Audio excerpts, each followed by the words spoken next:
Modern science के अनुसार everything is made of energy, vibrations and frequencies.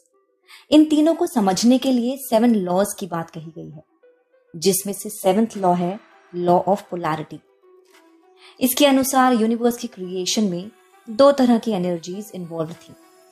Chinese में इसे ही यिन और यांग कहा जाता है और वैदिक स्क्रिप्चर्स के अनुसार इसे शिव यानी मैस्कुलिन एनर्जी और शक्ति यानी फेमिनिन एनर्जी से डिस्क्राइब किया जाता है। सांख्य दर्शन में शिव इज द कॉन्शियसनेस और द कॉन्शियस बीइंग, जिसे पुरुष कहा गया है, और Shakti is the universal energy. Navratri, which literally means 9 nights, Bharat में सबसे अधिक मनाए जाने वाले त्योहारों में से एक है, जो देवी दुर्गा के डिवाइन फेमिनिन एनर्जी को ऑनर करता है। Navratri, the 9-night festival dedicated to Ma Durga, is a time of great cultural and spiritual significance. It's a period of reflection, empowerment, and celebration of the divine feminine energy. Modern science के अनुसार everything is made of energy, vibrations, and frequencies. इन तीनों को समझने के लिए 7 laws की बात कही गई है, जिसमें से 7th लॉ है लॉ ऑफ पोलैरिटी। इसके अनुसार यूनिवर्स की क्रिएशन में 2 तरह की एनर्जीज इन्वॉल्व थी। चाइनीज में इसे ही यिन और यांग कहा जाता है और वैदिक स्क्रिप्चर्स के अनुसार इसे शिव यानी मैस्कुलिन एनर्जी और शक्ति यानी फेमिनिन एनर्जी से डिस्क्राइब किया जाता है। सांख्य दर्शन में शिव इज द कॉन्शियसनेस और द कॉन्शियस बीइंग, जिसे पुरुष कहा गया है, और Shakti is the universal energy. हर साल 4 नवरात्रि होती हैं, जिनमें से 2 गुप्त होती हैं और 2 मनाई जाती हैं, जिन्हें प्रगट नवरात्रि भी कहा जाता है। लेकिन सबसे महत्वपूर्ण सितंबर-अक्टूबर में होती है। इसे महानवरात्रि भी कहा जाता है। ऐसा इसलिए है क्योंकि अश्विन यानी शारदीय नवरात्रि के 10वें दिन मनाई जाती है विजयदशमी। वैसे तो इसको हम रावण संहार या महिषासुर के वध से रिलेट करते हैं, परंतु विजयदशमी असल में एंड रिजल्ट है नवरात्रि पूजन का।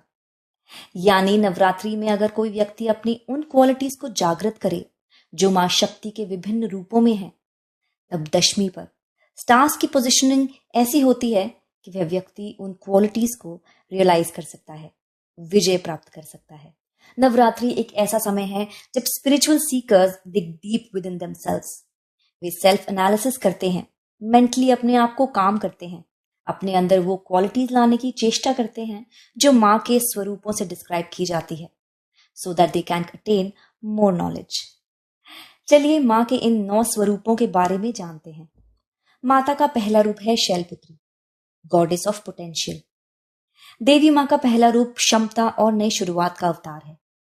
वो उस स्पार्क को रिप्रेजेंट करती हैं जो क्रिएशन की फ्लेम को इग्नाइट करती है, कुछ सुंदर आने का वादा करती है। इन्हें प्रकृति का सार माना जाता है और वे मूल चक्र यानी मूलाधार को गवर्न करती हैं। स्पिरिचुअल प्रैक्टिसेस में मूल चक्र स्थिरता, सुरक्षा और जमीन से जुड़े होने के बारे में है। मां शैलपुत्री हमें जमीन से जुड़े रहने और अपनी रूट्स से जुड़े रहने का महत्व सिखाती हैं। क्योंकि मां शैलपुत्री डॉटर ऑफ माउंटेन्स भी कही जाती हैं, वे जैसे एक पहाड़ दृढ़ खड़ा रहता है, वैसे ही वह भी लोगों को अपनी मान्यताओं और वैल्यूज पर दृढ़ रहना सिखाती हैं। माता का दूसरा स्वरूप है Brahmacharini, goddess of discipline, practice and good conduct. वो त्याग और तपस्या के सार का प्रतीक है। ब्रह्मचारिणी जी को अक्सर एक सीरीन और कंपोज्ड देवी के रूप में डिपिक्ट किया जाता है, जो स्पिरिचुअल पावर और विजडम को रिफ्लेक्ट करती है। आत्मसंयम, इनर स्ट्रेंथ और कंपैशन उन्हें एक रोल मॉडल बनाते हैं, स्पेशली उनके लिए जो अपनी लाइफ में डिसिप्लिन और बैलेंस लाना चाहते हैं। By embracing her teachings, we can unlock our full potential, overcome our limitations and tap into the transformative power of self discipline. माता का तीसरा स्वरूप है Chandraghanta, goddess of alertness and multitasking. Chandraghanta एक शक्तिशाली देवी हैं जो सतर्कता और नियंत्रण बनाए रखने में अपनी भूमिका के लिए प्रसिद्ध है। मां चंद्रघंटा का मोस्ट फैसिनेटिंग एस्पेक्ट है कि वे एक साथ कई भूमिकाएं निभाने में क्षमता रखती हैं। उन्हें अक्सर एक ही समय में एक वॉरियर, एक नर्चरर और एक डिस्ट्रॉयर के रूप में डिपिक्ट किया जाता है। मां चंद्रघंटा को टाइगर यानी बाघ की सवारी करते हुए चित्रित किया जाता है, जो सिंबलाइज करता है tackling daunting task with grace and elegance. उनकी 10 भुजाएं शोकेस हर मल्टीटास्किंग कैपेबिलिटीज। माता का चौथा स्वरूप है Kushmanda, goddess of energy and creation. माता कूष्मांडा जन्म और मृत्यु के चक्र से डीपली जुड़ी हुई हैं। She is often depicted as a pregnant goddess, symbolizing the fertile power of the feminine principle. उन्हें ऑफन एक पॉट जो हनी और नेक्टर से फिल्ड है होल्ड करे हुए पिक्चर किया जाता है। उनका connection to fertility, abundance and divine motherhood एक पावरफुल सिंबल है लाइफ गिविंग एनर्जी का। She is a reminder that life is full of beauty, wonder and mystery. माता का पांचवा स्वरूप है Skanda Mata, goddess of motherhood and courage. Skanda Mata represents the essence of motherhood, जो human life का इंटीग्रल पार्ट है। उनकी टीचिंग्स हमें नर्चरिंग, सुरक्षा और सेल्फलेस लव की इंपॉर्टेंस बताती हैं। स्कंद माता's legacy is enduring and profound. वो एक symbol of motherly love and protection है। वो हमें इंस्पायर एंड एडुकेट करती हैं, reminding us of the importance of nurturing and caring for one another. माता का छठा स्वरूप है कात्यायनी, गॉडेस ऑफ एम्पथी। माता कात्यायनी को अक्सर शेर पर सवार और तलवार धारण करने वाली एक स्ट्रॉन्ग और फियर्स देवी के रूप में चित्रित किया जाता है, लेकिन अपने इस रूप के बावजूद वे प्यार और रिश्तों की देवी हैं। वे हमें याद दिलाती हैं कि रिलेशनशिप्स एक हैप्पी और फुलफिलिंग लाइफ का बेस है और स्ट्रॉन्ग और लास्टिंग बॉन्ड्स बनाने के लिए एक दूसरे की केयर करना आवश्यक है। कात्यायनी जी की spirit is all about nourishment, both physical and emotional. वो हमें इंस्पायर करती हैं to be more generous, more kind and more compassionate towards others.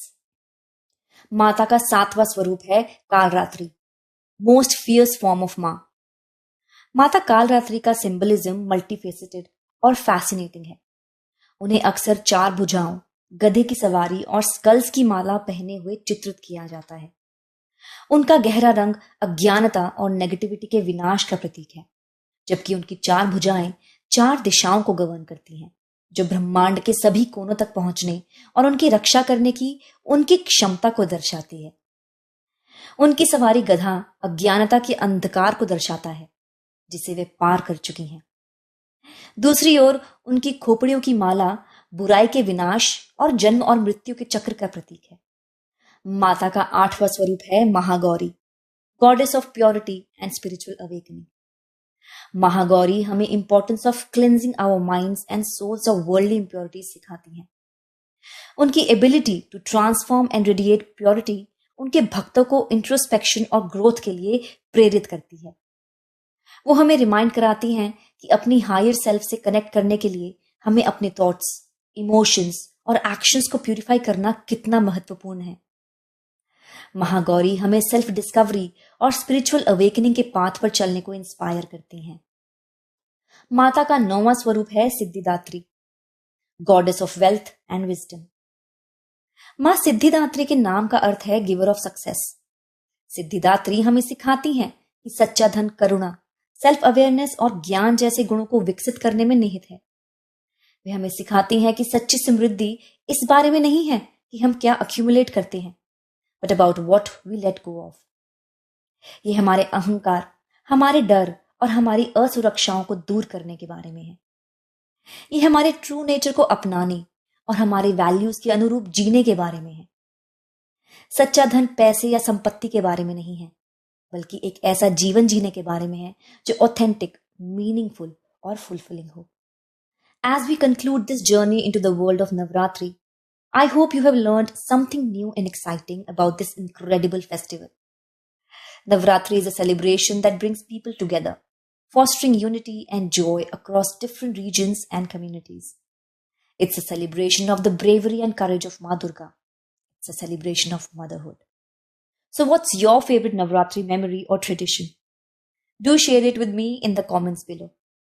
And if you're new here, consider subscribing to my channel for more videos on Indian festivals and culture. Thanks for watching, and I'll see you in the next video. Toodles!